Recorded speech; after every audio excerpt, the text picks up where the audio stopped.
who move towards this thing. And the one more thing I will say is that typically it's almost always the case that the person who finishes first without ranked choice voting is the person that ultimately wins. That may not be the case here in New York because of that alliance and other factors, but more than likely, Eric Adams will be the next mayor if, as statistics have shown, our next Democratic mayoral candidate. If, as statistics have shown, ranked choice voting does not alter the outcome of the primary preferences from the very first round. Well, here's the deal. The reality is this here, as far as I'm concerned, is, and Lawrence, your final comment before I let you go. Then I'm going to go to you, Greg. I'm going to bring in Matthew Dowd. Bottom line is this here, Lawrence.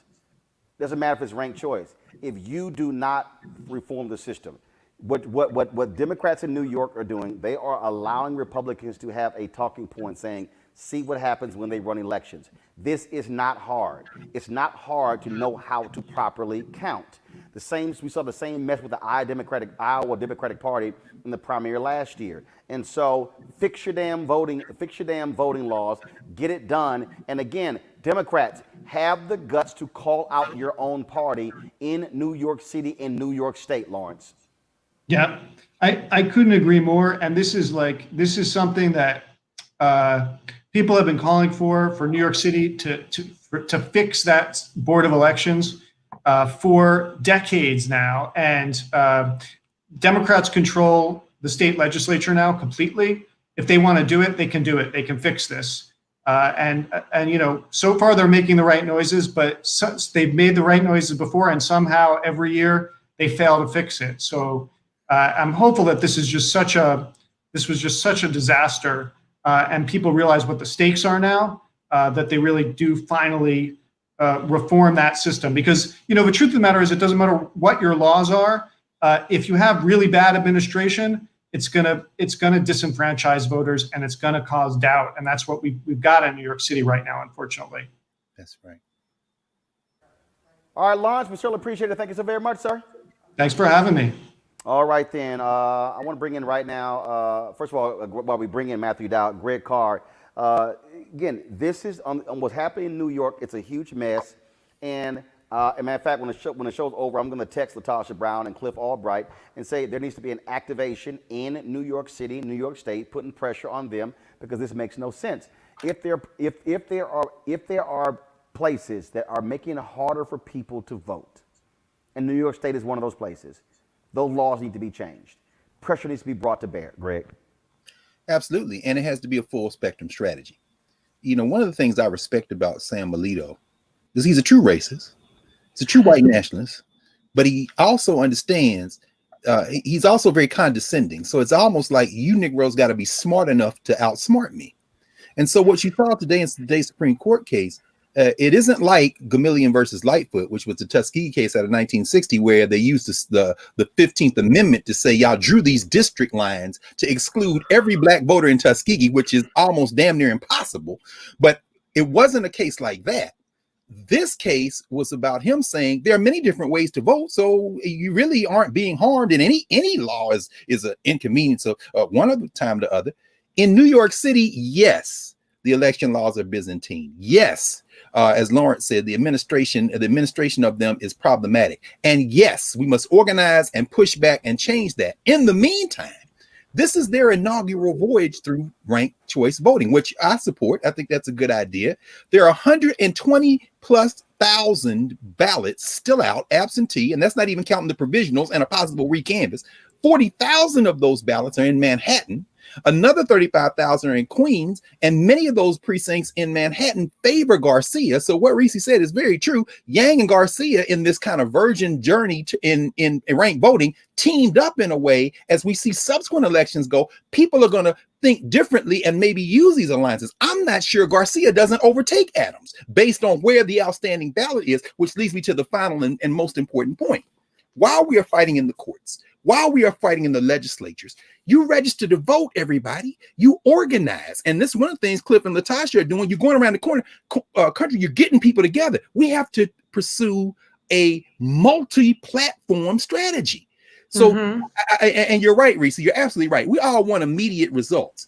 It's ugly in New York, but I think it's going to work out ultimately, and everybody just needs to calm down. I'm much more concerned about Maya Wiley losing in a way because of exactly what you said, and we're going to find that out probably to the middle of the month. Yeah. All right, so hold tight 1 second. We're still trying to figure out the technical issues on my side. I'm going to go to a commercial break.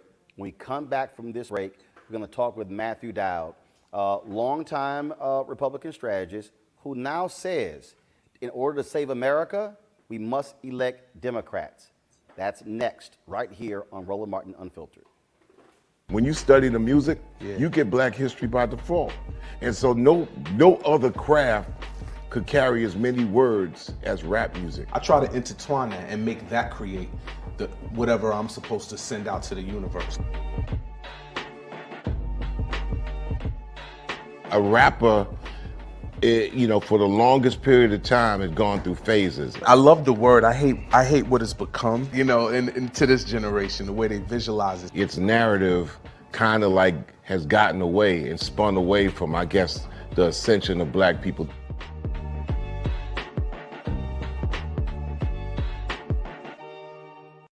I'm proud of the officers I worked with on January 6th. They fought extremely hard. Our worst nightmare really come true, an attack on American democracy right here in the nation's capital. I experienced the most brutal, savage, hand-to-hand combat of my entire life. I received chemical burns to my face that still have not healed to this day. I just remember people still swinging metal poles at us, and they were pushing and shoving. They were spraying us with, bear mace and pepper spray. They were all shouting at us, calling us traitors. It's been very difficult seeing elected officials and other individuals whitewash the events of that day or downplay what happened. As an American and as an Army veteran, it's sad to see us attacked by our fellow citizens.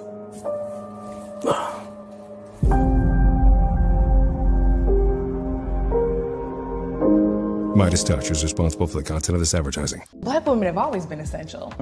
So now how are you going to pay us like that? And it's not just the salary. I mean, there are a whole number of issues that have to support us as women. Yeah. That's what we deserve.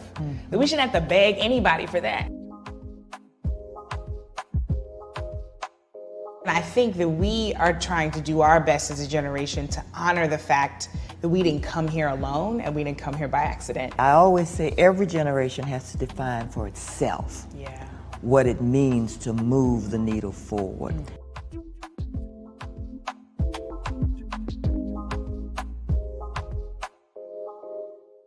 So this is Roger Bob. I got a message for Roland Ascot Martin. Buddy, you're supposed to be hooking me up with some of these ascots that you claim to wear. Where's mine, buddy? Hey, yo, Peace World. What's going on? It's the Love King of R&B, Raheem Devon, and you're watching Roland Martin Unfiltered.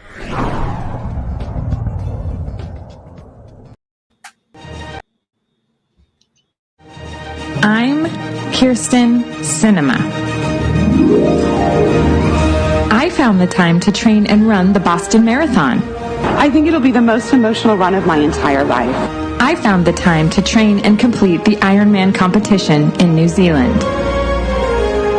And almost a dozen other races. And I had plenty of time to summit Mount Kilimanjaro. But I just couldn't find the time to come to Washington, do my job, and vote for the January 6th Commission to investigate the domestic terrorist attack on the U.S. Capitol. Kirsten Cinema. Bad for Arizona, bad for America. Let's get a real Democratic senator in Arizona. You want to support Roland Martin Unfiltered? Be sure to join our Bring the Funk fan club. Every dollar that you give to us supports our daily digital show. There's only one daily digital show out here that keeps it black and keep it real as Roland Martin Unfiltered. Support the Roland Martin Unfiltered daily digital show by going to RolandMartinUnfiltered.com. Our goal is to get 20,000 of our fans contributing $50 each for the whole year. You can make this possible. RolandMartinUnfiltered.com. All right, So a lot of y'all always asking me about some of the pocket squares that I wear. Now, Robert don't have one on. Now, I don't particularly like the white pocket squares. I don't like even the silk ones. And so I was reading GQ magazine a number of years ago, and I saw this guy who had this pocket square here, and it looks like a flower. This is called a shibori pocket square. This is how the Japanese manipulate the fabric to create this sort of flower effect. So I'm going to take it out and then place it in my hand so you see what it looks like. And I said, man, this is pretty cool. And so I tracked down, it took me a year to find a company that did it. And so they make these about 47 different colors. And so I love them because, again, as men, we don't have many accessories to wear, so we don't have many options. And so this is really a pretty cool pocket square. And what I love about this here is you saw when it's in the pocket, you know, it gives you that flower effect like that. But if I wanted to also, unlike other, because if I flip it and turn it over, it actually gives me a different type of texture. And so therefore it gives me a different look. So there you go. So if you actually want to get one of these shibori pocket squares, we have them in 47 different colors. All you got to do is go to RolandSMartin.com/pocket squares. So it's RolandSMartin.com/pocket squares. All you got to do is go to my website and you can actually get this. Now, for those of you who are members of our Bring the Funk fan club, there's a discount for you to get our pocket squares. That's why you also got to be a part of our Bring the Funk fan club. And so that's what we want you to do. And so it's pretty cool. So if you want to jazz your look up, you can do that. In addition, y'all see me with some of the feather pocket squares. My sister, who's a designer, she actually makes these. They're all custom made. So when you also go to the website, you can also order one of the customized feather pocket squares right there at RolandSMartin.com/pocket squares. So please do so. And of course, it goes to support the show. And again, if you're a Bring the Funk fan club member, you get a discount. This is why you should join the fan club. All right, folks, welcome back. So we are having a lot of technical issues here, so I had to switch cameras. I'm using camera on a laptop. I hate this camera, but I'm working it all out, but it's all good. My next guest, he has a long-time political analyst. You've seen him on ABC, also has worked in Republican politics. He has been one of the most vocal critics of what we have been seeing across this country with Republicans in terms of dealing with Donald Trump, laws being passed, but especially when you talk about what has happened with voting. If you look at Matthew Dowd's Twitter feed, you will see that he has been quite vocal, speaking out against what he is seeing as folks really hurting democracy in this country. There's a book coming out in September. The book is called Revelations on the River, Being a Prophet for Your Own Path. Matthew Dowd joins us right now on Roland Martin Unfiltered. Matthew, glad to have you. First and foremost, today's Supreme Court decision, we see the Manhattan DA's office indicting the Trump organization. Republican Party is still just loving them some Donald Trump. And you just made it clear that in order for this nation to move forward, Republicans cannot be in power. Well, thank you for having me, Roland, a long-time fan and friend of yours. I think we're at that point. And with the Republican Party no longer is a Democratic Party, a party of democracy. So there's two entities today. One believes in democracy. We may disagree with some issues, but they actually believe in democracy.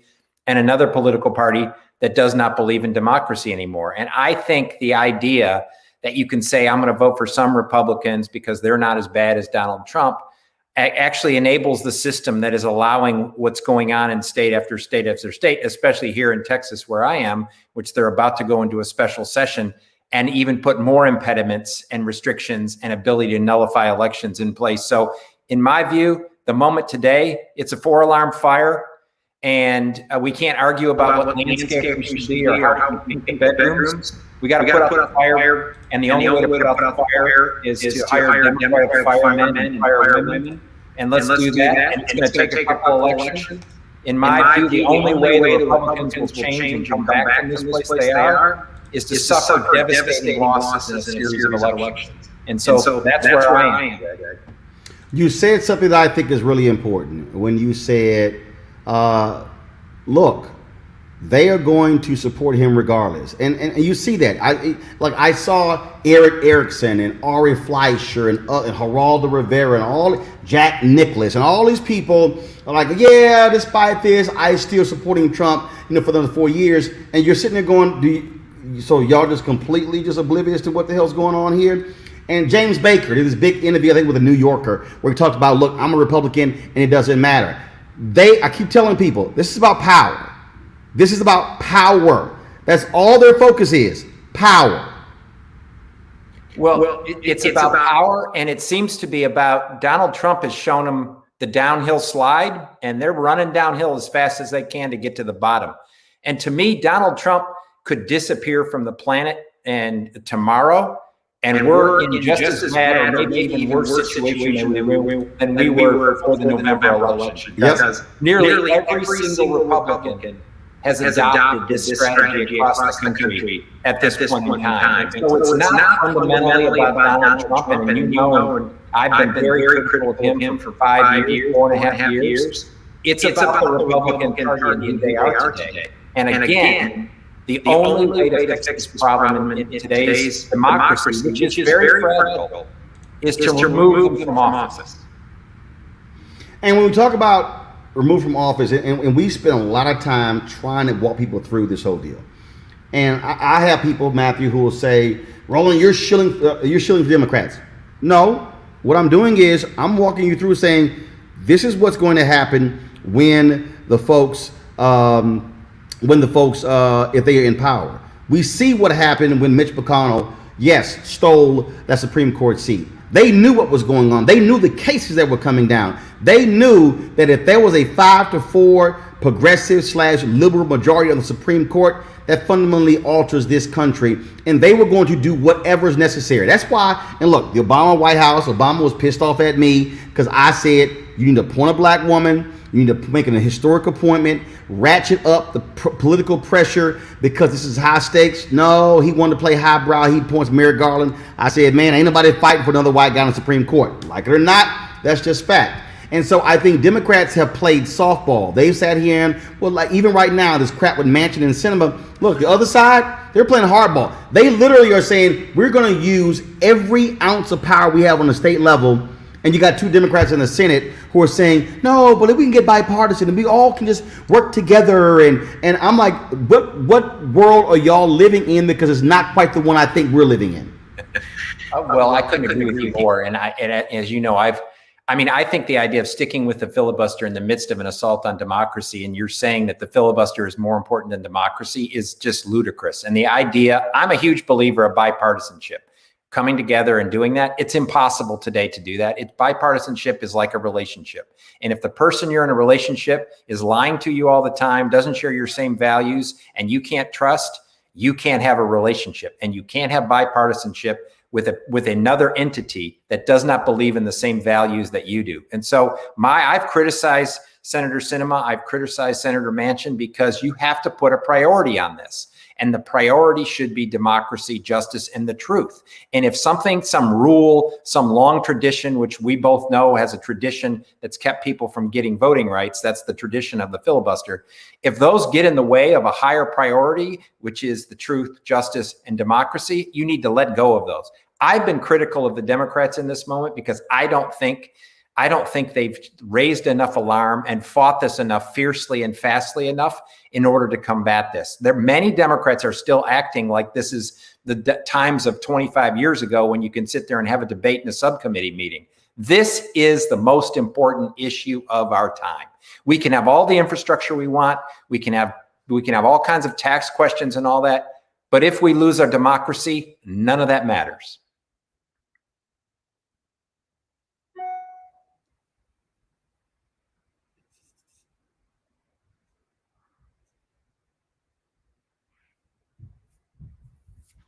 First, sorry about that. I'm going to bring in Misha Cross, who joins us right now, Democratic Strategist. We still have Reese Colbert, Greg Carr, and Amisha. A question for Matthew, but also address the issue of trying to get the Democrat strategists and political operatives and the politicians to understand that what is happening right now is literally about the next 50 to 100 years.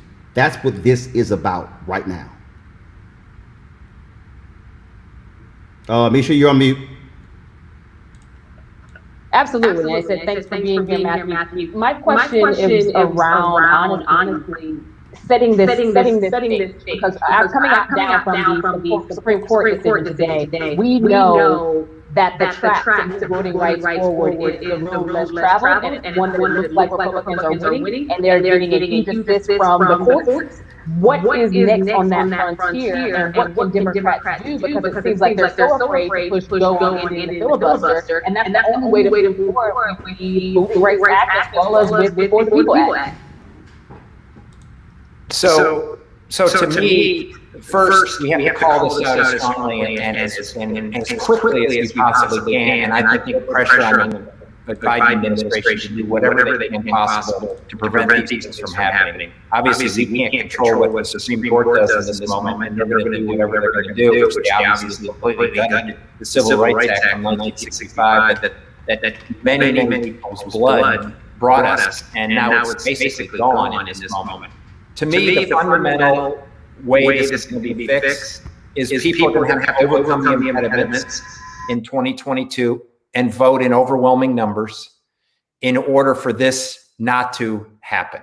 And my biggest fear is the impediments are awful, the restrictions are awful. My biggest fear is the level of nullification they want to put in elections. So even if people overcome the impediments and the restrictions and do everything possible and vote, they are trying to pass laws that allow elections to be nullified. And that, to me, is the scariest, most autocratic thing that's getting discussed today. All right, Reese Colbert. Hi, Matthew. My question for you is this. Listen, we've seen the quote unquote never Trump Republicans who have kind of formed this temporary alliance with the Democratic Party. But I think, as you pointed out, the Republican Party hasn't pivoted away from Trumpism. In fact, it's swallowed whole by Trumpism. How much longer do you think this never Trump Republicanism is going to last? And why should Democrats kind of trust the never Trump Republican to truly be an ally, at least for the next 2 years, if not the next 4 years? So I do my own, I try to put pressure. I know a lot of the never Trump Republicans. I know a lot of them. I was friends with a lot of them. I've talked to a lot of them, and I've tried to convince them that the only vehicle to fix this problem right now is not to try to redo the Republican Party, but is to go all in with the Democratic Party, remove the Republicans from office, and then maybe at some point they'll fix themselves in this. I am a firm believer, though, that we have to try to bring in every possible ally in this moment as we can. We might have disagreed them on certain things, and we may even not trust them completely in this moment. But I know we fought many wars where we had allies that we didn't completely trust. But in order to remove a problem, and the World War II is a perfect example of this, we had allies that we didn't necessarily, agree with or want. But I think we have to do this in a concerted effort. But I think many of people like me and others need to speak out and convince them that the Democratic Party right now is the only party of democracy in America. And if you really want to fix this problem today, not only for president and U.S. Senate and Congress, you have to vote for Democrats for governor, lieutenant governor, state senator, state rep, sheriff, county judge, county commissioner, everywhere down the line until this cancer is removed. Thank you.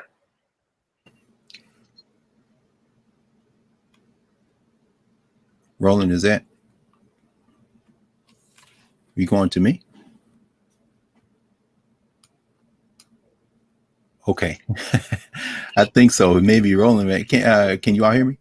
We can hear you. We can hear you. Very good. Very good. Well, thank you. Thank you, Matthew, for joining us tonight. I have a quick question. 50 years ago in a day in this country, 18-year-olds couldn't vote. Here we are on the 50th anniversary of that 26th Amendment, which of course comes into being because enough people wanted it and organized. You said something on the last few days I thought was very striking. You said, the Democrats should go full-born partisan, and then they should use truth as their North Star.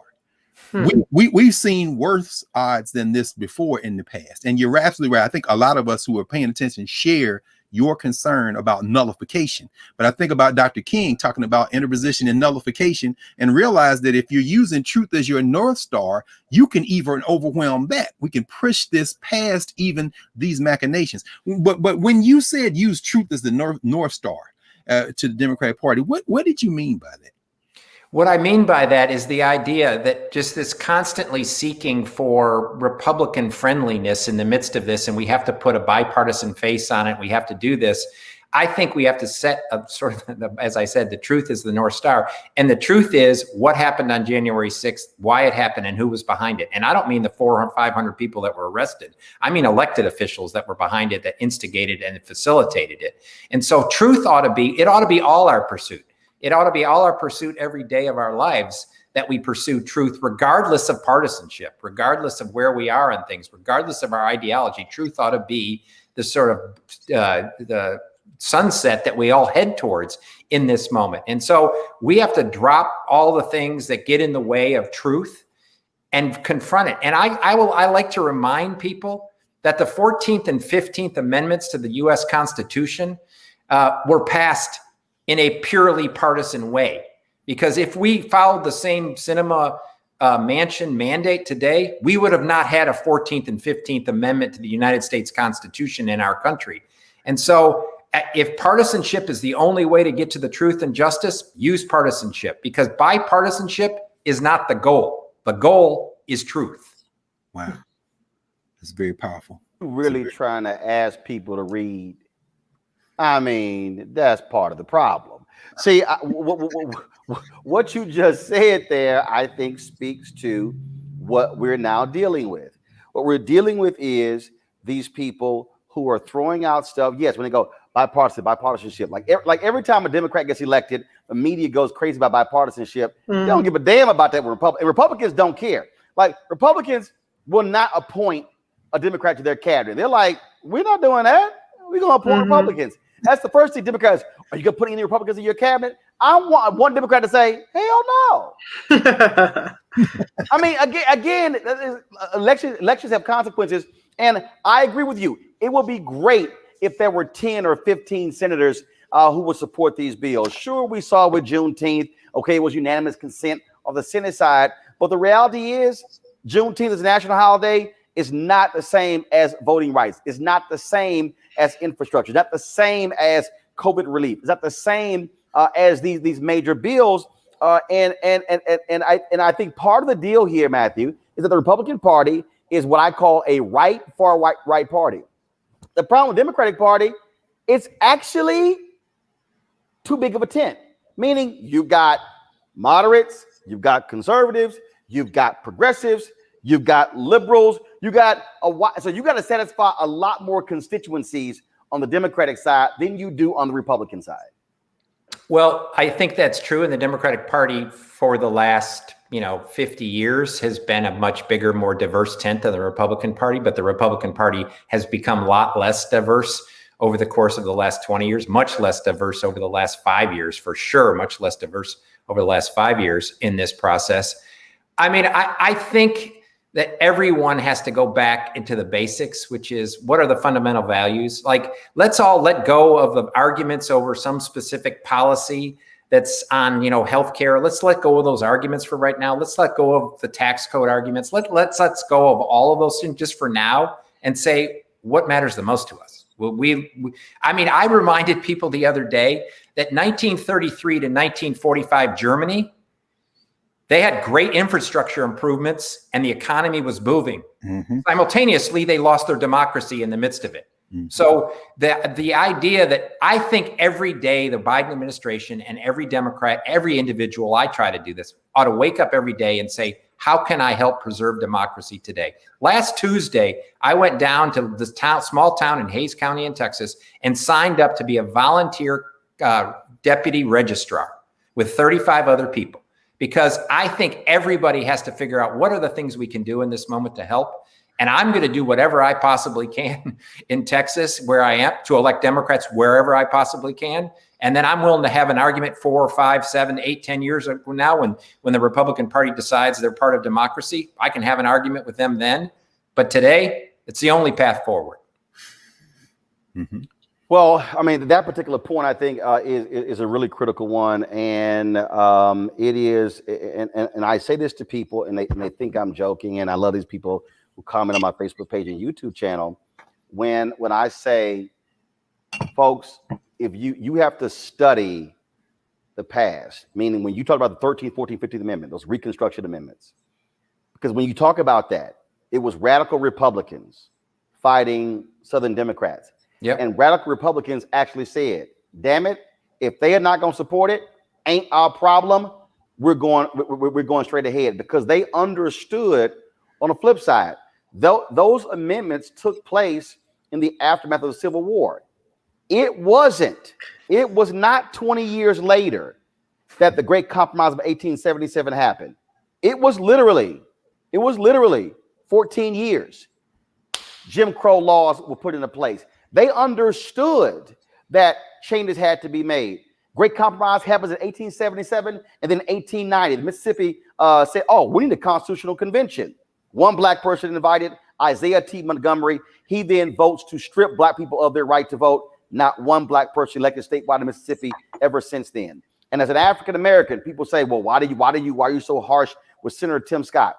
Because I'm sorry, I can't accept a modern day Isaiah T. Montgomery voting to not move forward with the For the People Act on the John Lewis Act. And yes, Matthew, it offended me seeing all those Republicans travel down to Selma with John Lewis for Selma 50th and having that regular ass field trip, taking photos. And I'm going, but you're going to come back the same way you went.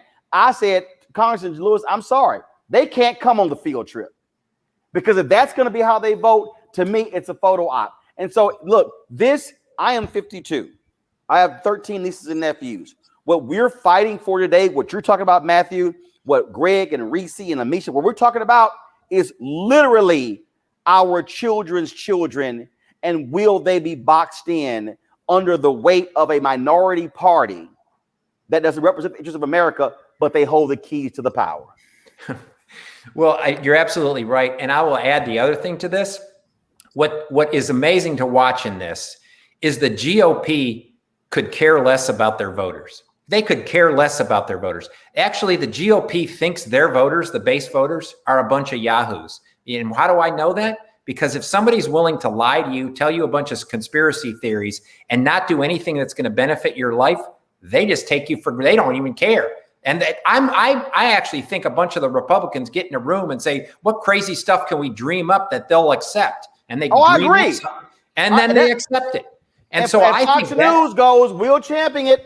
Yeah. And I think that's the thing. We have to drive a wedge, in my view, a wedge between the Republicans who hold office and their voters. And I have criticized the voters, and I've done all of that. But it's fundamentally, leadership demands truth. And if you're an elected official not telling the truth, and going to your point, all those Republicans that on one day voted for the Juneteenth holiday, which is obviously, I'm in Texas, very important, and what happened in Galveston and all of that, and 2 years late from being freed as slaves. But to me, them voting like that and the next day turning around and voting against voting rights is akin to saying, I have black friends too. That's what that vote was akin to, that saying that as you operate in Europe. I think we have to keep saying this. And part of the problem is the media. The media treats the two political parties as equal in standing in this country, and they have to stop doing that. Well, but I'll tell you, but part of that, Greg, is because the media, mainstream media, is scared to death of being criticized. They also don't want to call a thing a thing. They don't want to sit here and check folks accordingly. There's a reason a lot of these national media shows won't call me. Because look, I called it like it is when I was on CNN. If I'm on ABC this week, I'm going to sit here and say what it is, because I'm not scared. And Greg, what I've been saying to Democrats, I said this directly to President Barack Obama's face. Man, stop going to the suburbs of Virginia and Ohio touting your Affordable Care Act. Go to the brokest, whitest, most conservative, sickest county in Mississippi, Alabama, Tennessee, Arkansas, and say, I passed that bill for y'all because y'all are sick. Y'all need help. Y'all are broke. And y'all keep voting for this fool. So go ask your senator why they keep standing against you. Democrats, it's amazing how They love talking specifically about black pain, but they don't want to talk about white pain. I told Senator Bernie Sanders to his face in his office, Greg, man, go talk to them broke ass white people. Well, I mean, Roland, I mean, you know, again, this is why I think that other decision this week, that Americans for Prosperity Foundation versus Bonta case, that Supreme Court case, is very important. Rather than expand the electorate, go back to the 1960s, whether it be Lyndon Johnson, whether it be a guy like Everett Dirksen, who is a cat named Joe Williams, an elder from Tallulah, Louisiana. He's an ancestor now, Democrat his whole life. But he said, you know, I respect a guy like Dirksen. And that's, you know, from Amisha's home state of Illinois, and didn't ever get many black votes out of Chicago, but knew with the Republicans in the minority in the 1960s that he wanted to be on the right side of history, talking about trying to build democracy. That's what you're talking about. But what we've seen, and again, that Americans for Prosperity case of a piece with Citizens United and everything else, rather than trying to expand the electorate, do, Matthew, like what you're doing, going to these small towns in Texas. And let me get down here.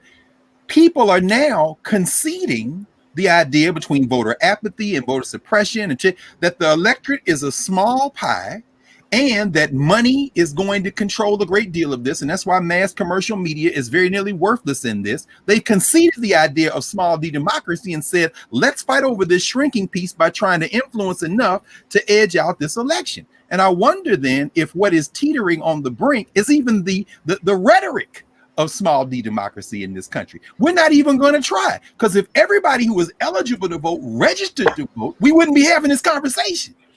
And Matthew, Democrats gotta say, hey, white voters, if you go to Latinos and you want to talk about Latinos and you want to go say women, and you want to say black, well, damn it, you gotta say white. If Congressman Tim Ryan is gonna have to be that explicit if he wants to win the Senate seat in Ohio and say, hey, white labor workers in Ohio, the Republican Party don't give a damn about y'all. I'm 1,000% with you. I'm 1,000% with you with everything that's been said by both of y'all in this. It is an election where we can't leave any neighborhood community untended to or untalked to in this. It's the only way we can go forward. One of the things, Texas had an unprecedented turnout in the 2020 election. We ranked 49th in turnout in 2020, and we had more voters than ever turned out before, which means Texas is fundamentally not a red state. It's a non-voting state in this point in time, just like many other states that we see. But I think candidates have to stop with the millions and millions and millions of dollars that go to media consultants, yes, and actually get in a pickup truck or get in whatever vehicle you have and go to every single place they possibly can, including white rural America, who actually has been hurt as much as anybody by the policies the Republicans have sponsored. Reese, I want to go to you on this, but then I'm going to go to Amisha. I mean, you've been, let's just say, real raw on social media. That's how you caught our attention. That's why comedian J. Anthony Brown, he said on Clay's show, he said, boy, that's the most cussing woman with conviction I've ever heard. Matthew, if you do not follow Black Women Views on Twitter, you need to trust me. If she put out a greatest hits album, it would be 50 songs long. But Reese, what we're talking about here is Democrats got to get some guts. They got to be, for instance, we have had, and this is right up your alley, we have seen at least 6 hit pieces against Vice President Kamala Harris since they have been in the White House. And these folks ain't said a damn thing to Politico or the rest of these folks. Damn it, if you gonna swing, swing. Absolutely. You know how I feel about that, Chad. Oh my God. Like they just let Kamala Harris get dragged all day, every day. What is up with that?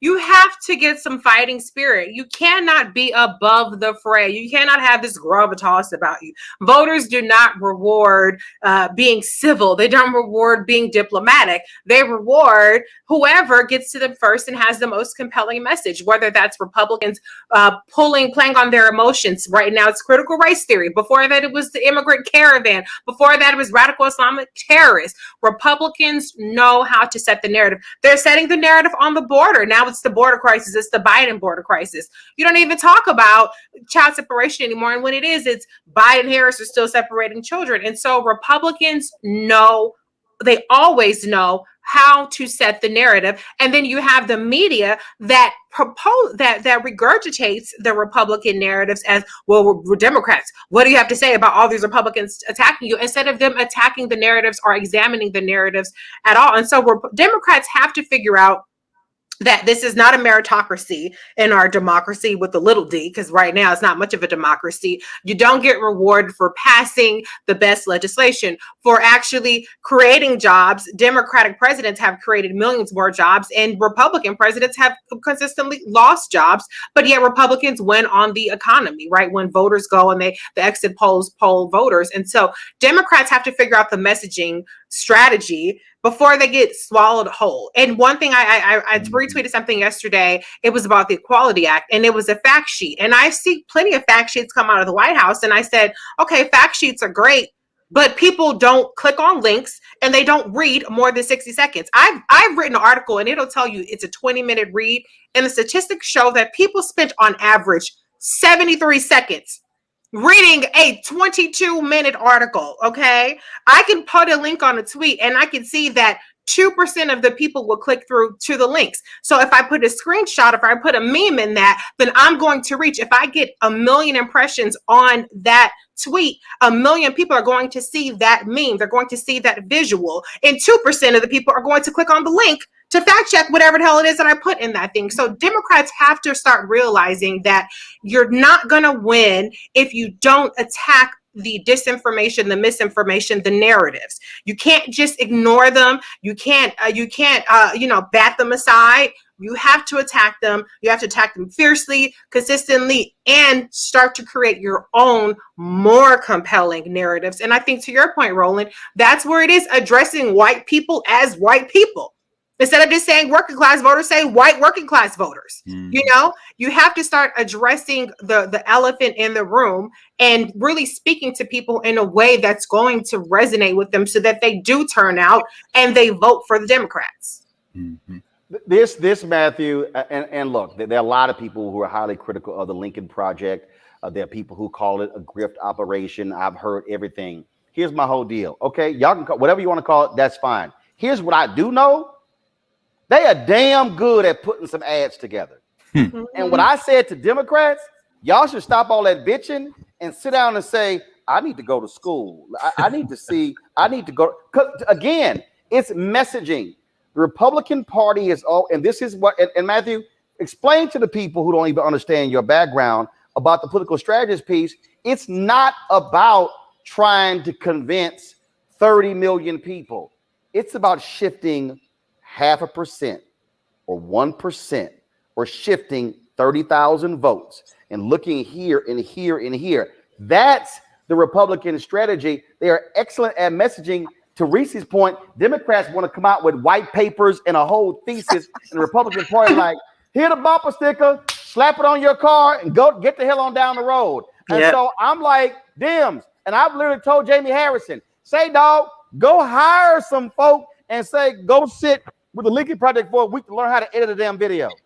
Well, I was going to say this earlier. So I worked on Democratic campaigns before I did President Bush and Arnold Schwarzenegger's campaign. So I've seen it all.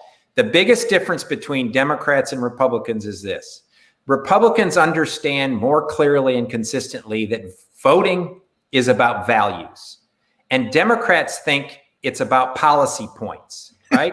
And people decide in their heart and their gut before it gets to their head. And Democrats think they're going to get in people's head and it's going to get to their heart. And that's not how people operate. You have to get to their gut and get to their heart on a values level, and I don't mean necessarily moral values, I mean a fundamental values level of like how people live their life on a day-to-day basis. Republicans consistently understand that better than Democratic campaigns. I have been through Democratic campaigns where they say, well, we have a 10-point plan on all of these issues, and here's all the elements, and here's all this, and here's why logically people should vote this way. And the voters are like, well, yeah, whatever. That's not how I feel about it, or it doesn't represent my values and the way I look at this.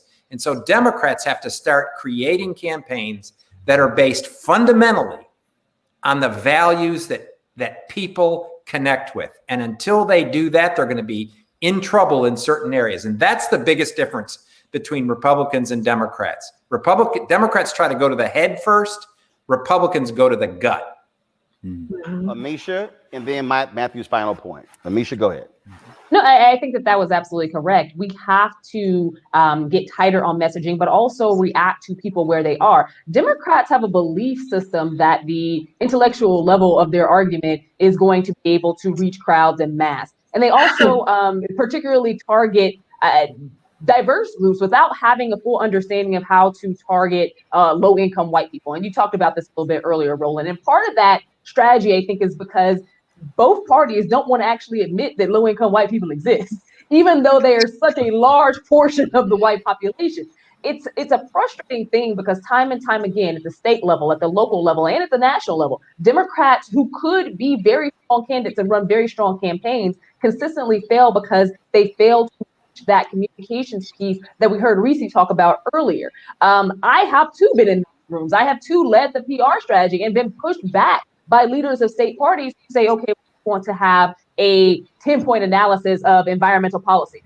Check that. No one's going to read it. No one is going to click it. No one cares. What we know strategically, and it exists across whether it's a political campaign, whether it's a social justice movement, regardless of what the movement or the action is, people's attention spans are small. The time frame that they have to actually gain broad understanding is even smaller. We're not trying to educate here. Throw that out the window. Education is not what the people are looking for. At the end of the day, you have to reach to what Matthew spoke about earlier, values, but you also have to reach to the things that they latch on to. When we talk about the economy, we know that matters to Americans, but not in terms of the dollars and cents, the here's how I take you there. What business are you going to bring in? Get to the root faster. And I think that Democrats have a very hard time doing that, not only with that, but also with healthcare, with education. We have to make sure that the messages are tightened up and go with the Republican play. This is one thing Democrats can't steal from Republicans, because Republicans have been in A+ in messaging for a very long time. And it's not because they're extremely strategic. It's because they understand the time span and the time frame of Americans when it comes to how they're going to latch on to the message. Very short, very quick. You have to be consistent. Republicans have been pushing the same message for the past 45, 50 years. Democrats try to change it up every few years in hopes that something will stick. It's not working. Yeah. Matthew, this is very simple. There are critical elections in 2022. If you're Democrats, you better be hardcore understanding messaging right now. You better be going in there, putting the money in. And this is where, and I'll tell you, and I remember Ambassador Andrew Young made this comment years ago when he said there's too many smart ass white boys in these campaigns who don't listen. They didn't listen in the Hillary Clinton campaign in 2016. A lot of them were not listening in 2020. And I'm gonna tell you right now, we had struggles even sitting here trying to squeeze political advertising money because the folks who are running the ad budgets, they want to put all the money on TV. And I'm sitting here saying, boo, TV ain't gonna get you any votes. You know why? They're turning that stuff off. This is boots on the ground. This is hardcore boots on the ground. Sherry Beasley lost the Supreme Court justice position in North Carolina by 400 votes. You know why? Because Democrats did not go to rural North Carolina. They just figured, hey, we can get the black folks in Charlotte and Raleigh and Durham. You got to go to rural North Carolina. That's how Warnock and Ossoff won in Georgia. Now Beasley is one of the candidates running for the United States Senate. Are Democrats going to get that? Are they actually putting the messaging in place right now?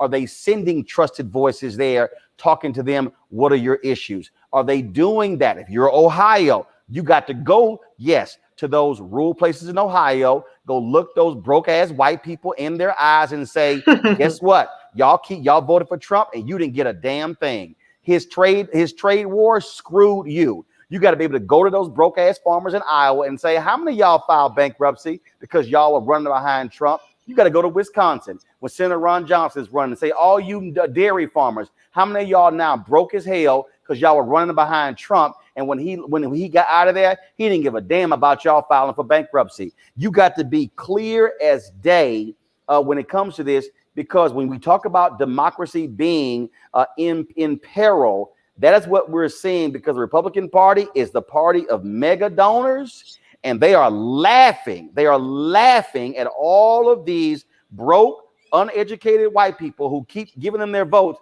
So for every Republican who says, black people, y'all keep giving Democrats your vote and you ain't got nothing in return, I can show you a lot of broke white people who ain't got nothing in return for voting for Republicans, Matthew.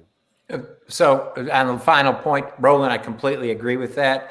And I think Democrats need to run candidates everywhere, even if places they may lose. They need to run them everywhere. There you go. Everywhere. Don't let them roll up margins. Red, purple, blue, run candidates everywhere, because even if you don't win now, you begin to crack into this, and it may not be successful in 2022, but it may actually help turn out people for statewide races. Run candidates every single place in every single election. It's not that hard. Matthew Dowd, I appreciate it. Thank you so very much. Put the book up again, please. Y'all, his book drops in September. You can do pre-orders now, Matthew? Yes, sir. Pre-order. Okay, you can pre-order the book, Revelations on the River, Being a Prophet for Your Own Path. And of course, he got some great blurbs there on the cover, George Stephanopoulos and Whoopi Goldberg. Matthew Dowd, always a pleasure. Look forward to having you back. My pleasure. Anytime, my friend. All right, got to go to a break. We come back. We're going to talk to the former publicist for Bill Cosby. He has actually spoken in an interview with a radio station in Detroit. We'll discuss that next. We'll also talk about the indictments that dropped today against the Trump organization. You going to be going to jail. You and your thugs are going to jail. And y'all, that's just the doggone Manhattan DA. Letitia James, Attorney General, she ain't dropped her indictments yet either. I just love it. We'll be back on Roland Martin Unfiltered. I believe that people our age have lost the ability to focus the discipline on the art of organizing. The challenges, there's so many of them and they're complex, and we need to be moving to address them. But I'm able to say, watch out, Tiffany. I know this road. That is so freaking dope.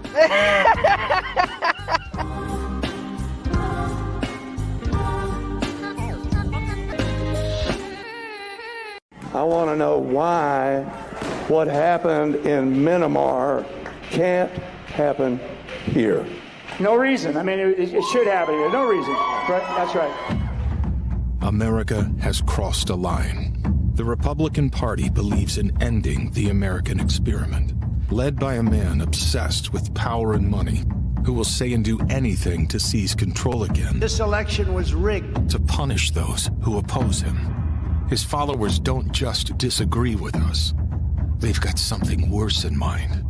We know what national populism and authoritarianism lead to. Every time. That's what this is all about. That's why we will never compromise with this evil. We will never step back from the line because we believe in America. Are you in this fight? Or have they already won? George Floyd's death hopefully put another nail in the coffin of racism. You talk about awakening America. It led to a historic summer of protest. I hope our younger generation don't ever forget that nonviolence is soul force. Priceless.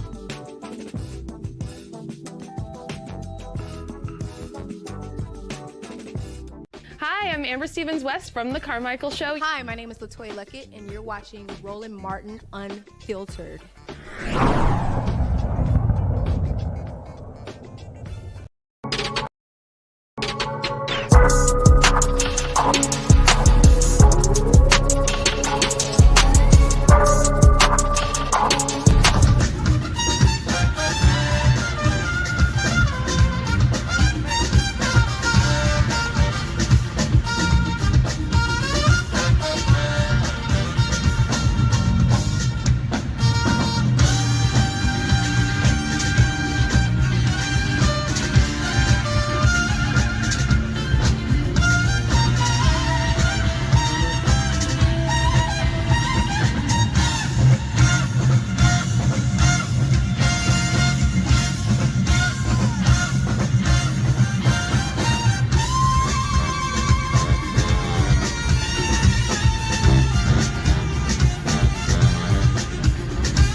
All right, folks, the 2021 Essence Festival of Culture. Live loud and virtual experience. You can watch EssenceStudios.com and Essence.com Friday, Saturday, and Sunday. So they got programming taking place all of those days. So you might want to go ahead and check that thing out. So look forward to that. Thank you very much for the partnership with Coca-Cola. All right, folks. Bill Cosby last night spent his first night out of prison in 3 years. And so here we go. Sorry about that, y'all. Bill Cosby spent his first night out of prison in 3 years after the Pennsylvania Supreme Court released him on yesterday. That was a huge decision, sent shockwaves all across the country because folks were not expecting that to actually happen. He gave an interview with a radio station out of Detroit, his first actual interview. He didn't talk yesterday, but he gave an interview where he talked about being in jail and people who couldn't afford lawyers, and talked about the issues they were facing in the criminal justice system, and he talked about what he went through. One of the folks, of course, who was at his side, one of the folks who was, of course, standing with him is my next guest. She joins us right now, Ebony Benson, a former publicist for Bill Cosby. Ebony, glad to have you here on Roland Martin Unfiltered. It has been a whole lot of discussion and comments. A lot of people feel as if what took place by the Pennsylvania Supreme Court was wrong, but there are others who say, look, the law is the law, and that's how the justices rule. What do you make of all of this? You know, honestly, I feel this is a big win for Cosby. He has fought so hard for his justice, for his freedom for so long. There are many times that we interviewed, even after the guilty verdict, expressing how he was going to continue on until his day came. And that day came. And I think it's wonderful. I'm happy that he is home with his family. I'm also happy that he was able to share about his experience and what he saw. There are a lot of people that are still in the system that don't have the resources that Bill Cosby has in order to attain the lawyers beyond trial lawyers and acquiring appeal attorneys. So I'm very happy for him. So one of the things that this case has shown is that, look, you can go through a particular trial, you can go through that, and go through an appeal system. What is your response to people who say, this is what happened when you're rich, you're able to cut these type of deals with district attorneys as opposed to somebody without means? I don't think Bill Cosby was able to cut any deal with an attorney. It was Bruce Castor's professional opinion that they didn't have sufficient evidence in order to try him. So I feel that they have to uphold what Bruce Castor said, which is why the Pennsylvania Supreme Court ultimately overturned the conviction. When you hear Bill Cosby say he was vindicated, but the reality is that wasn't the case, because first of all, they did not state that the allegations made against him were untrue. What they said was that the deal that was cut should have prevented even him being prosecuted for these particular allegations. Moving forward, Andrew Wyatt said that Bill Cosby is going to return to the stage. He has other plans going forward. What do you think life is going to be like for Bill Cosby? Even because there are people who still are going to call him a rapist. People are going to call him a sexual assaulter. People are going to still be critical of venues where he performs. They're going to also go after them as well. And so what do you expect that life is going to be like? I think that's definitely going to be an interesting road for him, even though Mr. Cosby has a strong mind and I know he believes wholeheartedly in his innocence. You do have to think about, like you said, those venues who are going to face backlash from hosting him, and also any support that could come from that. It's going to be a slippery slope, I think, to walk at first. But I think as time goes on, it could become more acceptable for him. But I'm not really sure. I can't project that far into the future. I know right now he's just happy to be home.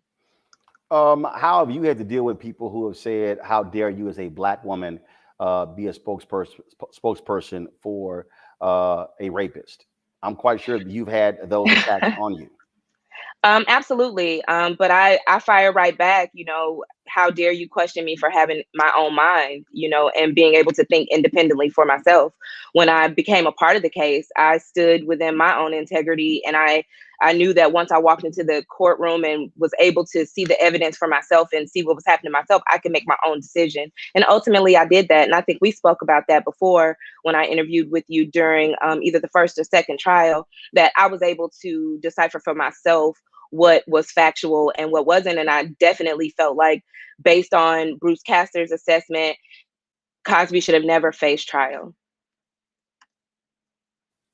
Any questions from my panelists, Amisha Cross, Reese Colbert, or Greg Carr for Ebony Benson?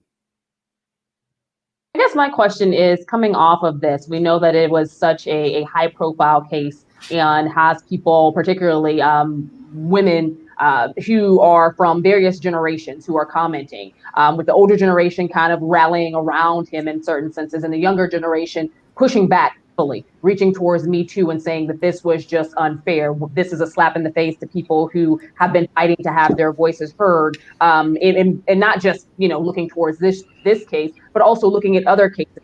What do you think what type of precedent does this type of situation set? And what would you say to those women who feel as though justice was just not served? Honestly, I can't speak directly to those women, and I'm not really sure what precedent this is going to set. I just know that in the court of public opinion, it's different versus the court of law. And I think in this situation, particularly, the Supreme Court was able to see that just in the trial process itself, Cosby didn't receive a fair process.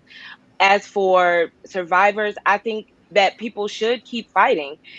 Just as Cosby kept fighting, keep fighting. Just because something has happened, it doesn't mean that you can't keep going forward and keep pushing for your voice to be heard. Reese or Greg?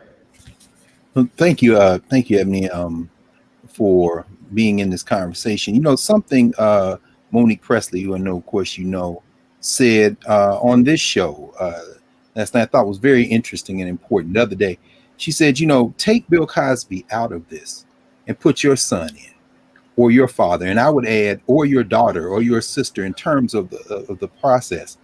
How important is it for us to, if we can, hold out and hold distinct Bill Cosby, the person, from the issue of right to Fifth Amendment, exercise your Fifth Amendment rights, prosecutorial overreach, and how this Cosby lesson perhaps should also be discussed as a lesson in criminal defense for anyone who finds themselves in a situation like this, particularly our people? That's a really tough question. I'm gonna try to break apart a few of the things you touched on, which is when you consider it being someone you love that is going through this same process, you would want every stone turned over. You would want every force you could have behind your criminal defense team to make sure that your process is just as fair as anybody else's. I don't think that we would ever be able, well, I can't say that. It's hard for people to separate the celebrity from the man. And that's primarily because of our culture. We focus a lot on celebrities and people who have larger platforms. So I think it's very tough for us to separate that. But if we could and look at it as if it was our brother, our father, our uncle, we would want that similar type of justice.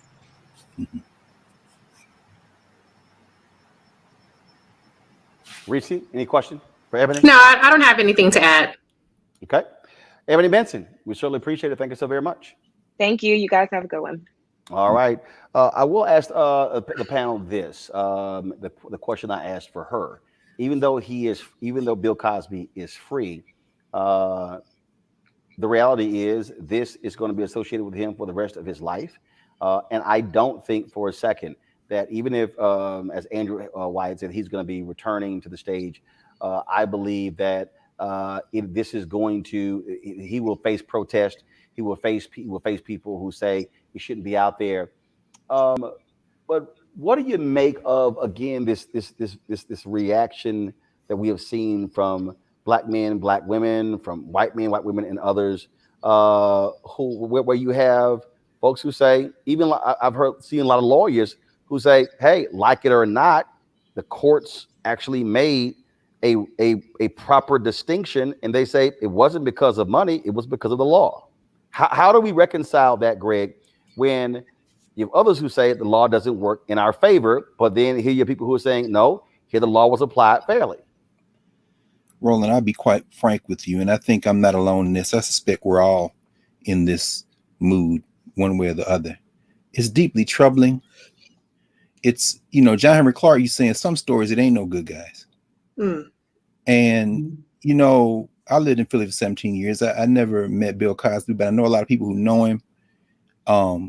The idea that he would push up on people in casual places or ask somebody to come, to his house, whatever, it's all known stuff. And that doesn't make it right. It makes it wrong. At the same time, when it was Meek Mill in the dock, everybody jumped up and said, let's defend. I'm saying, did you hear the music? I'm of a certain age. You do what you want. Everybody do what they want. But there are too many things that are mixed in together at this point. And here's the problem. First of all, Bill Cosby out of jail, Mumia Abu-Jamal is not. Bill Cosby out of jail and Leonard Peltier is not. And, Mutulu Shakur is not. Russell Maroon Schultz is not. So we got real political prisoners. Bill Cosby not a political prisoner. And Quaaludes were not illegal. And Hugh Hefner is in the ground and had the Playboy Mansion where they doing half this business and still celebrated on TV. People watching Mad Men, celebrating George Clooney and them, trying to be like Frank Sinatra and them, John F. Kennedy ass all the way. You know what? The day where black people stand up and say, we got to protect black women is always a day. I am going to be 100%. We got to protect black women, black children, black men. We got to protect black people. And then to look and see, you're an ally? Yes. Because that man, okay, but you're the same one who, when the 14-year-old boy whistled, then, you want to string him up. So you got your husband and him and his friend came and killed him, threw him in the damn Tallahatchie River. You're not my ally. So I'm sitting here thinking about this, and at the same time, people say, see, Bill Cosby did him like they did Emmett Till. No, this is not the same thing. But what I'm saying is we are in the middle. It's almost like the Nation of Islam used to say, we've been run amok, led astray, bamboozled, hoodwinked, and we don't have enough sense to take a deep breath and understand that when a lawyer goes into a courtroom, I don't give a damn who it is. If you know how many black men and black women are in jail because the DA reneged on a promise? Yesterday was a victory for everybody who can stand up and say, you made a promise, you got to stick to it. But we can't get to that conversation because we are fixated on celebrities. And I think ultimately, I don't know whether the American Negro is going to make it, because what we've been showing over the last 2 days is all of our immaturity. And like a bolt of lightning, the Cosby verdict revealed what has always been there, which is our deteriorating, very American fascination with celebrity and hot takes and quick. And it's just a very sad situation for me. Amisha. I agree with that. I think that at the end of the day, what happened with Cosby was just another long iteration of the justice that seems to find its way for the rich and powerful that eludes everybody else. And the frustration I have with it as somebody who has been a victim of being drugged and sexually assaulted is that when I hear people talk about this, and I was on Sirius XM yesterday, when I hear people talk about this, it's particularly people who look like those of us on this panel, and they are victim blaming, or they want to shield someone who has admitted to not only dropping drugs, but using those drugs for illicit activities. That's a problem. And I think that the fact that it's been glorified in hip hop for a very long time, the fact that misogyny and rape culture is a part of American culture and has been for a very long time, only adds an extra layer to this. But I think that we should look again to separate the man, Bill Cosby, from the guy who played in the TV show. You can be someone who has great talent and great art and has left their mark on the entertainment industry and still be a horrible member of society. And we've seen that time and time again. And that has nothing to do with skin color. We know there are a lot of white rapists out there as well. There are rapists of all different colors, creeds, and socioeconomic levels. But as a Black woman looking at this and knowing that 8 in 10 Black girls under the age of 14 have been sexually molested or raped, to see something like this happen and to see a man get off. The problem I have with this is that it pushes victims into the shadows. It makes them feel as though them coming out and telling their stories doesn't matter. It makes them feel as though the courage that it takes to actually report something, watching a system that is supposed to be based on justice, let someone walk free. That's a problem. In a society where it was a large open secret that Bill Cosby was doing these things for decades. Mm-hmm. I don't know what you tell the victims, and I also don't know, thinking broadly, what you tell women who face sexual assault and sexual abuse every single day. Mm-hmm. Reese. Yeah, Amisha, I think you just really hit it out the park with that. And, what I have to say is this. Bill Cosby's not America's dad. Bill Cosby's not our son. He's not our uncle. He's not our dad. He's not our brother. He's Bill Cosby. Okay. And what happened was a process victory, as Dr. Carr pointed out, about, prosecutors not reneging on a deal to not prosecute, about the right to not self-incriminate. That's a Fifth Amendment right. That's a process victory. And that's indisputably a process victory for the rights of people to not self-incriminate specifically. Is it a moral victory? I don't believe so, but I understand that some people who believe Bill Cosby over the word of 60 women who have accused him of sexual assault, to them it is a moral victory. And to those who are a victim of sexual assault, who are triggered by it and who are traumatized by this, it's absolutely a miscarriage of justice. And so I think, to Dr. Carr's point, there are two separate conversations. There's a process conversation. There's a technicalities, a legality, a criminal justice system conversation about the way appeals court work, which is not a relitigation of the facts. It's not an exoneration of the case that was tried and convicted by a jury. It is simply a process victory for Bill Cosby. And perhaps we shall see if it's a victory for those who find themselves in situations where the prosecutor has gone back on their deal. And a lot of Black people have found themselves in that position. And they don't have the wealth and they don't have the ability to consistently try these cases and appeals. And then, even Bill Cosby is recently, they've suggested that he might sue for wrongful imprisonment. I mean, most people don't have the kind of funds to go through this amount of litigation.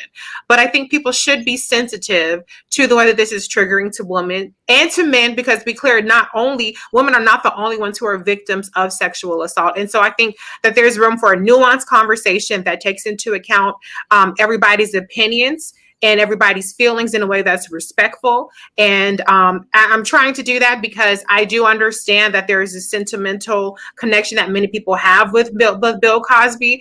And a lot of people do feel that he's innocent. And, I'm not going to judge them for that feeling per se, but I think that regardless of where you stand with Bill Cosby, you should be able to have the maturity to be cognizant of how your words impact victims of sexual assault. Folks, I did not show this earlier. Ebony Benson had a book. Go ahead and show that. The book is called To Kill a Legacy, The Bill Cosby Trials. That is the book coming soon from Ebony Benson, who served as a spokeswoman for Bill Cosby. All right, folks, you want to talk about the legal fight? Donald Trump and the Trump organization, they are embroiled in one today. Indictments were unsealed today, showing the CFO for the Trump organization, Alan Weisselberg, he indicted 15 counts, folks. He turned himself in on charges of some kind. Is that unusual? No, that's how it works. And Allison, we've been talking a lot over the last few days about how seeing your name on an indictment makes it real, makes it tangible. In handcuffs at the courtroom, he is charged with grand larceny. Grand larceny in connection with failing to pay taxes on $1.7 million on fringe benefits from the company. The charges detail an alleged tax scheme, a tax evasion conspiracy spanning more than a decade, representing the most serious threat yet to the Trump organization. There's also, joining us right now is attorney Charles Coleman. Charles, in this particular indictment, they talk about this unindicted co-conspirator number one. Don't name him, but I think we can guess who that is. You look through this. How significant is this for Donald Trump and his sons and daughter and everyone involved in the Trump organization?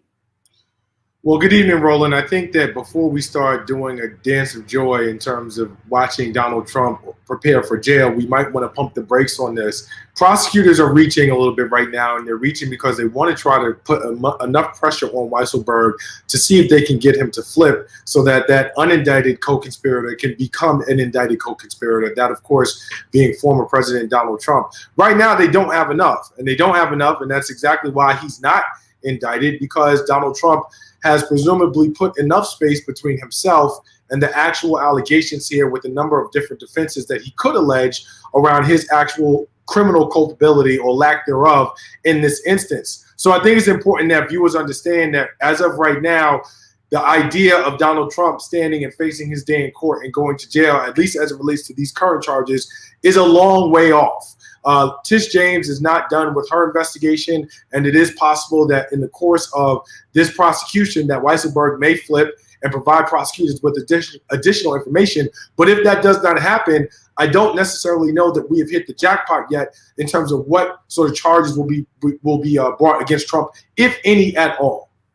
It is a long way off, but the fact that they are indicting not just Weisselberg, but also the Trump organization shows that this was a pattern within the company. What it also does is it forces Trump and his folks to play defense, because, you know, he's always throughout the whole campaign in 2016 when Hillary Clinton was hitting them all. Oh, no, I didn't pay taxes because I'm smart. No, you didn't pay taxes because you also were cheating. And what it also does is because, again, there's a reason why he was fighting so hard not to have his taxes revealed. Now they have those. And so the opportunity to not just, because first of all, we're talking about right now a Manhattan DA investigation. You mentioned Letitia James, a state attorney general. You also have the possibility of a federal investigation. So all of those things could be operating at the same time, because now you've opened Pandora's box. That is true, but it's important to understand that even if he were to be convicted and charged in these instances, in most of those cases, as far as the tax evasion portion of it, they are likely talking about civil penalties. It would be a very high bar for us to get to a point where we're talking about putting Donald Trump in jail based off of what we know now, which is why prosecutors are so intent and gung-ho in terms of continuing those investigations and trying to get additional information. The big question at this point is, A, will Weisselberg flip? And B, if he flips, what additional information does he have that they will be able to bring more severe charges? Consider this, Roland, and it does matter. It does worth mentioning. The IRS, this is a tax case, a tax fraud case. The IRS has yet to file charges in this case. That's actually very, very telling. I'm not saying that they don't have a case. They absolutely do. But in terms of putting someone behind bars who isn't already named in this indictment, they've got a ways to go, and they're going to need additional information.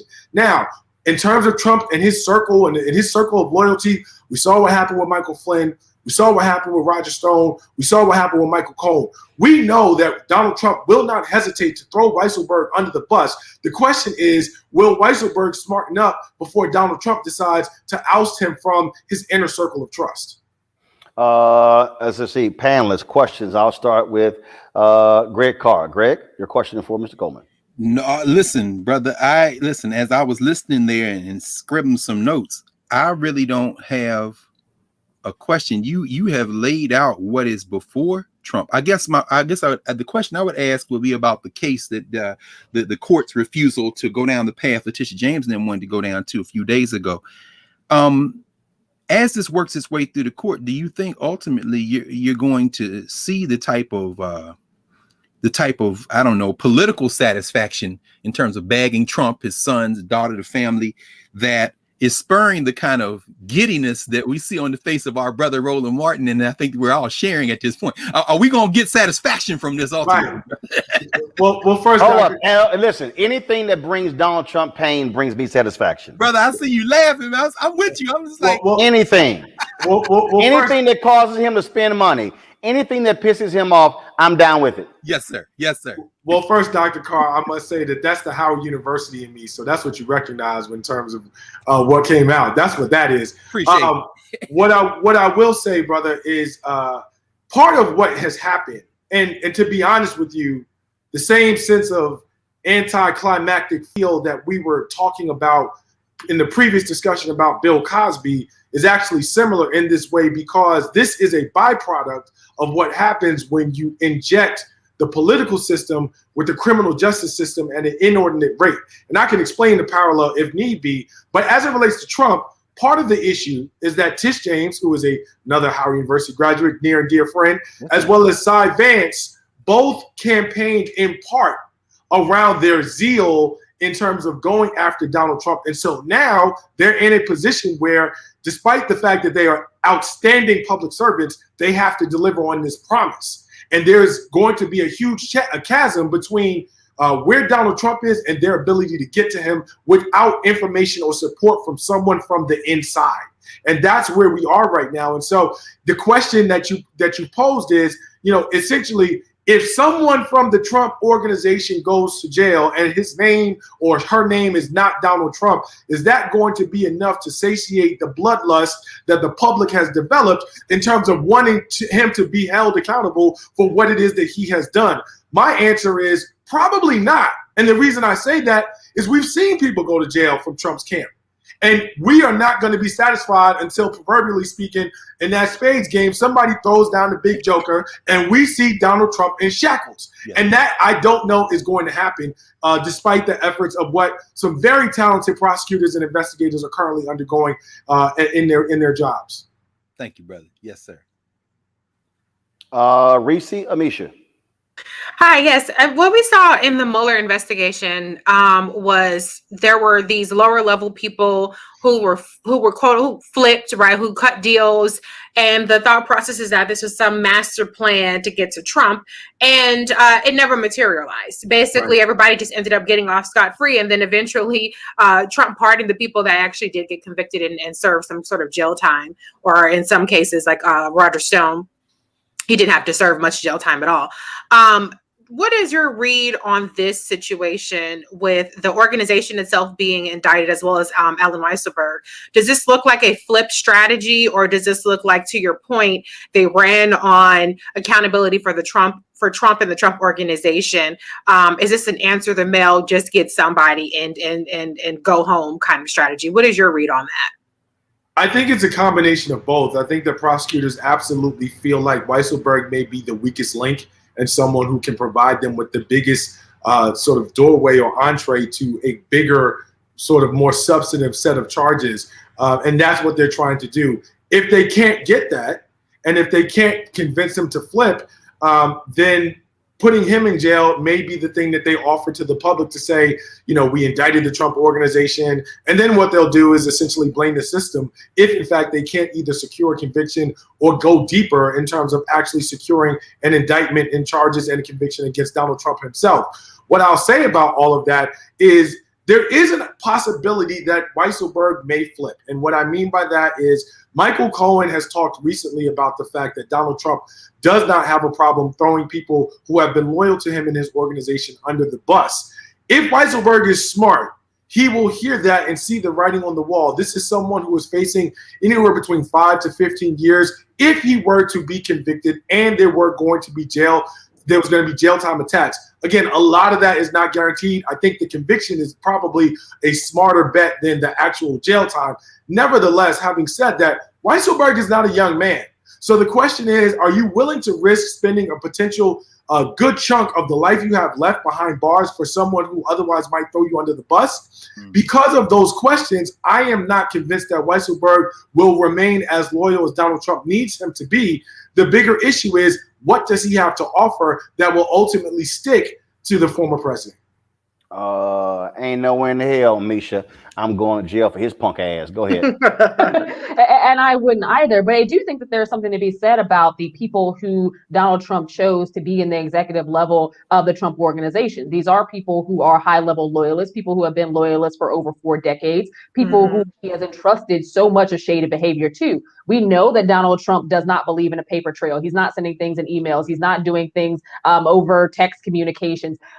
We know that he is involved in some really shady dealings. But with that being said, the majority of the hammer, if it's going to fall, it's going to fall on these executives whose names the general public could care less about and doesn't really know. So I think that aside from there being damage to the image of Donald Trump and his reputation when it comes to these businesses, and even that is not going to hurt him in terms of his base. His base could care less. And he's already going around the country talking about how much of essentially this is a witch hunt and another extension of the Mueller investigation, if you will. How do you think that this plays into, and I know you're trying to separate the politics from the actual legal side of this, how does this play in for those who are ultimately, in my view, going to be disappointed when Trump, Ivanka, Eric, and DJ T Jr. eventually get off? That's a great question. I think what may happen is that prosecutors will have to assess where their cases are and start to level set around expectations among the public. You know, one of the things that is easy to do, and I think part of what may have happened in the Cosby case, I know I made an analogy before, is that when you're coming into office as a prosecutor, as a law enforcement official, you're making promises without information, quite frankly, especially around investigations that precede you. So what I mean by that is, in the case of the Montgomery County prosecutor in Cosby's case, and in this case, you have law enforcement officials, prosecutors, attorney generals, DAs, who are looking at the public landscape, but don't necessarily have information on the inside or from the inside about what's available and what's not. And so you're making promises to the public about what it is that you may be able to deliver without fully knowing what's available to you, and obviously not being able to predict what's going to happen in the future. To counteract that, what politicians and elected officials are going to have to do, if they get to a point where they see we don't have enough information around Trump or enough in terms of being able to secure strong convictions around his higher level of employees or him himself, they may have to begin starting to level set in the public around what the expectation should be, and then trying to reframe the narrative about what justice looks like in something like this. And basically say, look, we got an indictment against the Trump organization. We got sanctions. This is a good thing. This is justice. This is moving the needle. This is accountability. To thwart off and stave off some of the public's criticisms, who might say, well, you promised us this, and this is why we voted for you, and you seem like you were confident going after him. What happened to all that? You know, as we say, keep that same energy. What happened to that energy that you had when you were running and asking for my vote? Now you haven't delivered. So I think what you will see is elected officials who will look to get in front of those narratives if they don't have enough substance to back up in terms of a grand jury indictment and ultimately a conviction. Here, Attorney Charles Coleman, we shall appreciate it, man. Thanks a lot. All right, Roland, thanks for having me. Always a pleasure. Yes, sir. Thank you so very much. All right, folks. Remember that crazy ass white woman who acted a fool at the SoHo Hotel in New York, Mia Ponsetto? Yeah, SoHo Karen. Well, guess what? You know, she's facing hate crime charges. Remember, she accused a black teen of stealing her iPhone. He didn't steal it. She appeared virtually in court where a New York grand jury indicted her on 2 counts of unlawful imprisonment as a hate crime, aggravated harassment, and endangering the welfare of a child. Her next court date is set for October 20th. See, Reese? See, this is why I keep trying. Let these crazy ass white folks keep acting the fool, throw their ass in jail, fire them from their jobs, and look, all will be well. I say send all they punk asses to jail. Listen, I'm not an abolitionist, okay? So I don't have a problem with her going to jail or any crazy ass white person going to jail, especially when they messing. I'm not gonna be cussing and carrying on today for a change, Roland. But especially when they messing with black people, particularly black children. I think, you know, this is a moral victory, at least to have the charge. It's very hard to prove intent for a racial intent for hate crimes, but she's charged with enough other things. I don't know how much it dissuades crazy ass white people from doing shit, because that's why they're crazy ass white people and not rational white people, because they are so emboldened by racism and entitlement and thinking that they're overseers of black people. But whether it prevents the next person from doing it or not, it sure feels good when every single last one of them, or anytime any one of them, gets held accountable. Amisha, the cop who obtained the arrest warrant for Breonna Taylor, is still fired. That's right. The Louisville Metro Police Department Merit Board stood by their decision to fire former Detective Joshua James for lying on an affidavit claiming he personally confirmed details in the case surrounding Taylor's ex-boyfriend. James appealed the firing, claiming he was not receiving equal discipline to other officers who have done similar actions. James and his attorney plan to appeal the case again by taking it to Jefferson Circuit Court. Amisha, I keep saying, this is my standard. If a cop lies on a police report and an affidavit, fire their ass. Absolutely. And it happens so often. And I guess even for James to come out and basically say that other people didn't receive this type of treatment, that tells us a couple things. First and foremost, a lot of officers, even on his own force, who are lying on these reports and nothing is happening. But also in his case, somebody died. Like, there's a reason why. And I think that if this case wasn't elevated so much in the media, he probably would have gotten off just like the other people who he's claiming did as well. But yes, actions have consequences, and they should have consequences. Police officers have gotten away without them for far too long. They make lying on reports a regular regimen. And at this point, there's something that has to be done about that. And I think that those swift firings will definitely change the game when it comes to the willingness of people to create these stories and then go ahead and push them out when we see investigation after investigation where the initial report that police gave is totally different than what body cam footage or what happened on the scene actually was. Greg, remember the two teens in Ocean City who were viciously body slammed by cops for vaping on the Ocean City boardwalk? Well, guess what? They're suing that particular town. Of course, that video went viral after police they showed tasing Taser Griffith as his hands were raised. Another video that went viral. Brian Anderson was pinned to the ground by cops. He says he was choked and kicked multiple times.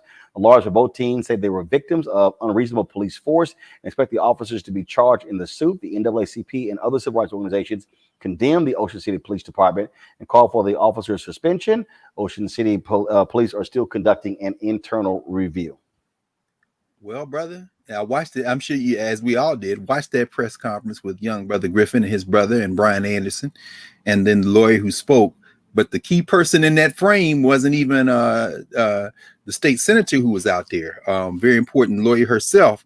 But the most important person sitting there in that seersucker suit with his hands folded looking was Billy Murphy. Y'all got Billy Murphy in your ass now.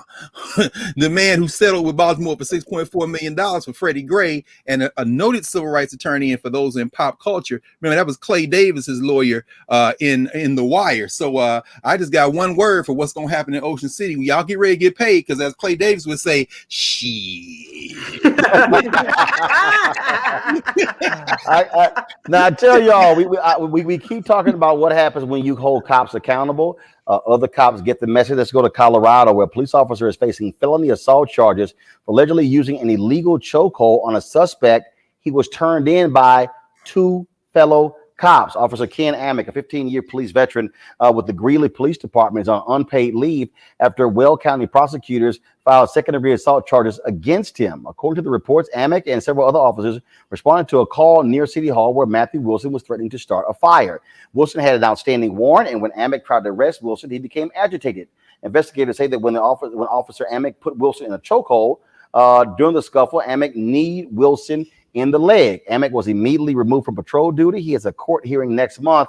See, accountability, and this is the whole deal. When other cops stop making excuses for cops, Amisha, then things are done right. And so that's where I keep telling people, it's slowly but surely, when you hold cops accountable, and then when you say, if you are a cop and you witness wrongdoing and you don't say anything, we're going to hold you accountable. Yeah, folk gonna start talking. Exactly.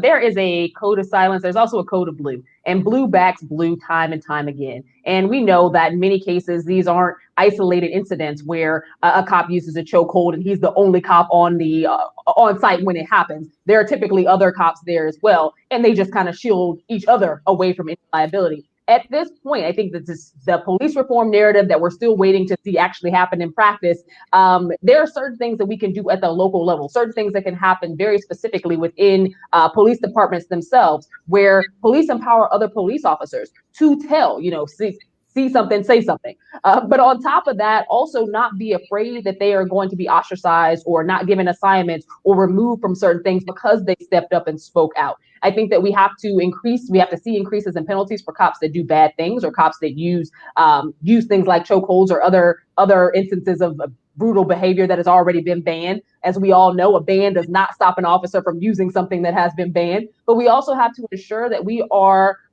being very serious about making sure that the other officers are protected who actually reach out and make those reports to tell when they see something. Because in many cases, it doesn't happen because those officers fear some type of retaliatory measures as well. So I think that in this case, yes, things went the way they should have gone. Those officers did what they need to do. I would hope that other officers across the country feel empowered when they see some wrongdoing to do the same thing. Like I said, you got to put it in the contracts. And you got to tell every cop, you witness wrongdoing and you don't report it, we're going to hold you accountable, Reese. Absolutely. And I mean, we see it on the extreme end of this in the George Floyd case, or Derek Chauvin case, and the other officers that stood by and did absolutely nothing while Derek Chauvin executed George Floyd in broad daylight. And now they're facing charges. And so the cops have to understand that they're just as invested as the victims of police brutality are, because their asses are going to be on the line. And so I think that, you have a lot of cops that say they're good cops and, these cops don't represent all of us. Well, that's the way you prove it, by turning in those that are engaging in this police misconduct. Because to be honest, when it comes from a fellow cop, there is much more likely for it to be believed and get a conviction. That was very key in the Derek Chauvin case, where you had cop after cop get up there and say this was not normal behavior. This was far outside of, standard protocol. And that, I think, made a huge difference in terms of getting a conviction in that case, in addition to obviously the very gut-wrenching video footage that we saw. So cops, put your money where your mouth is. If you believe that this stuff is not representative of you, then step up and turn those people in that are conducting themselves in a way that does not reflect well on the entire department. And you got cops, Greg, who are always talking about on the community, oh, y'all need to end this no snitching stuff. Well, hell, why don't y'all start? Mm-hmm. Roland, again, this is something that sets you apart from so many others who are claiming to do news. You're in the street. And we understand that when you are in the street, when you're organizing, when you're pushing, it's sometimes difficult to see the large scale change when you're literally in the face of that small stuff that's incremental. As we sit here and wait for Tim Scott to come up with whatever he's writing on the back of a piece of tissue paper as his counter proposed to the George Floyd bill, what have we seen in the last few days? Apparently today, Jim Clyburn then got his head together with Scott. Now they talking to Lindsey Graham, who apparently has been talking to Ben Crump. And can we pull some out? Hakeem Jeffries blew the whistle and said it's the police unions terrified that are torpedoing legislation because they don't want to give up any notion of qualified immunity, which includes intent, but also extreme recklessness, also depraved indifference to human life. And Jeffries is saying we're going to get something done in the next 6 months, but maybe even sooner. I'm saying all that to say that all of this desperation is a result of people being in the streets, and not just in protests all last summer up to now. I'm talking about that organizing work. Cliff and Latosha out there, you going on location, places to places, new mayors in places like Buffalo, New York, or in St. Louis. Inch by inch, it's crumbling. They would like nothing more than to say, we ain't passing nothing. But and then finally, just to the point you raised, Reese, if you're a human being on a police force, if you were the interim police chief in Louisville, like the sister who fired that white boy, and then they're going to try to get him his job back by going to court, don't matter. Do the right thing. Why? Because the tide of history is moving inexorably, and we can see it crumbling. We just got to keep the faith and keep fighting. That's what we got to do. Mm-hmm. Well, you're absolutely right about that, which is why what we do here on this show, which is why we want you to support what we do. So I was going to wait. Anthony, come here. So I was going to wait to do this here, y'all. And so I've been telling you, we've been moving. So we're actually in our new space. And we have not completed anything at all. So we're going to do this here. Take it all the way out, Anthony. So you'll see we got a single camera set up, y'all. We normally do. We're using the StreamYard. Our control room is not set up. And so just want to give you a sense of we're putting everything together. And so we literally are unpacking and moving everything over. And so you're going to get a shot of our control room when Anthony completes this turn. Just if y'all think we ain't trying to go next level, watch this. So it's all about open space, all about art. Wow. And so that right there is, you can just zoom right in. That right there is our new control room. So normally that's where all the staff is in there, how we actually doing this show, routing everything through there. So we're having to sit here now to utilize StreamYard because we're setting everything up. Internet was installed today. We're putting everything together. Now go right down. Yeah, just zoom it all the way in. Zoom all the way in. Keep going all the way into the control room. And so just you'll get a sense of what we're doing. adding new features, all kind of different stuff. And so I told y'all I wasn't playing. I told y'all I was not playing with what we're doing and what we're building here for Roland Martin Unfiltered. You can bring it back around, Anthony. And so once it all is finished, y'all going to really be blown away by what we're doing. So I always do that because I want you to understand what your dollars are going to support. Because other folks who've asked y'all for money, I see they never show y'all what the money goes to. So you actually get to see it. And so that's why we ask you to join our Bring the Funk fan club. Every dollar you give goes to support what we do. And so you can, so our ask is real simple. We're trying to get 20,000 of our fans to contribute on average $50 each over the course of a year. That's $4.19 a month, 13 cents a day.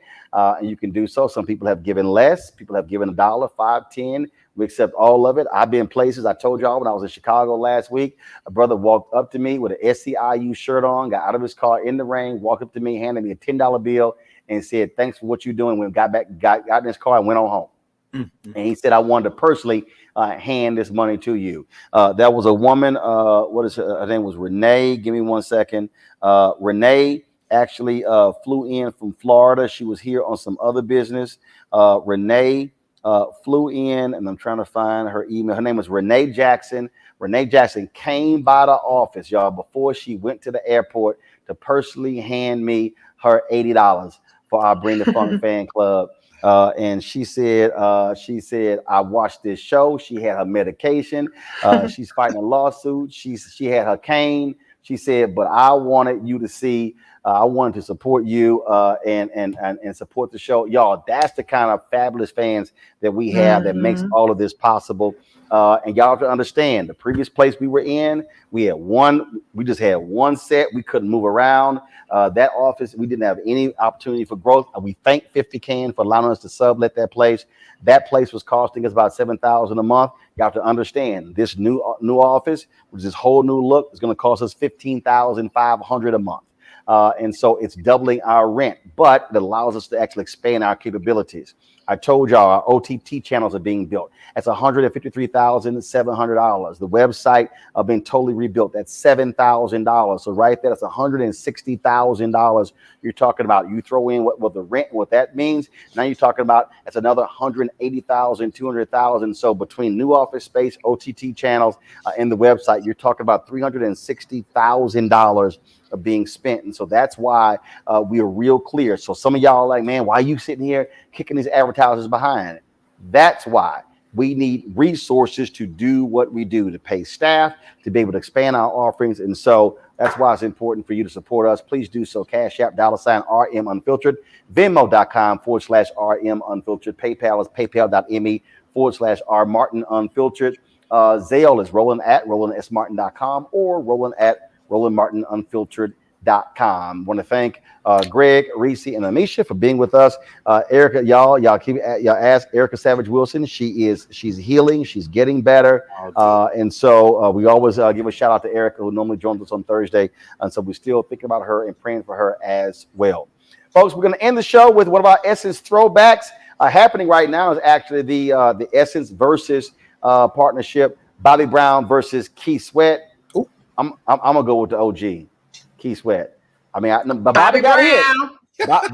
Bobby got hits. But guess what? Keith got Make It Last Forever. That's all I'm saying. All right, y'all. But we gonna end this with our Coca-Cola Essence Festival throwback. My man, Pastor Lester Love from the gospel stage and the Essence throwback. Y'all, that's how we gonna end today's show. I'm gonna see y'all tomorrow. Holla!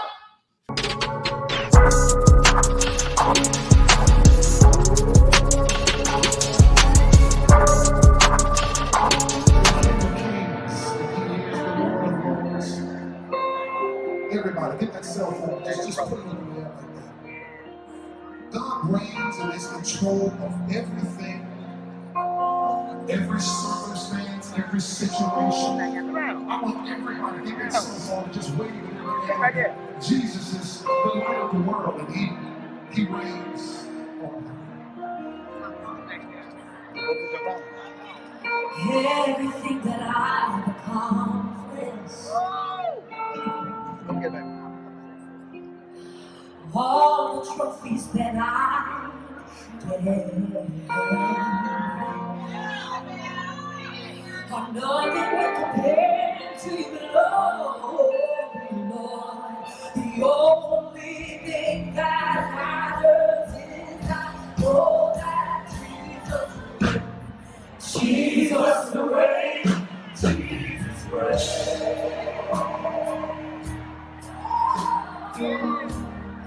Jesus reigns, Jesus reigns. Nobody else. Jesus reigns.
Every hand lifted, every eye closed. Would you open your mouth and maybe you still don't know the party right now? I just want to tell Jesus.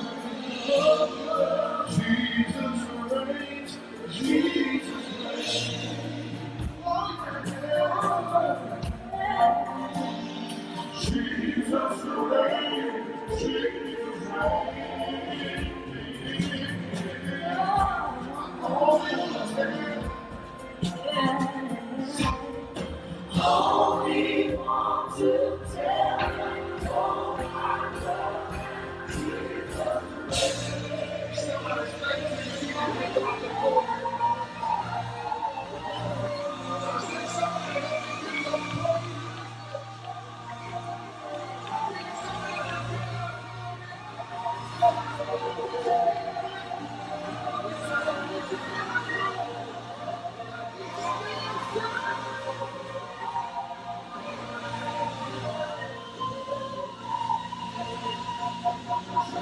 Before you sit down, put him on front of me and tell him he reigns, he reigns, he reigns.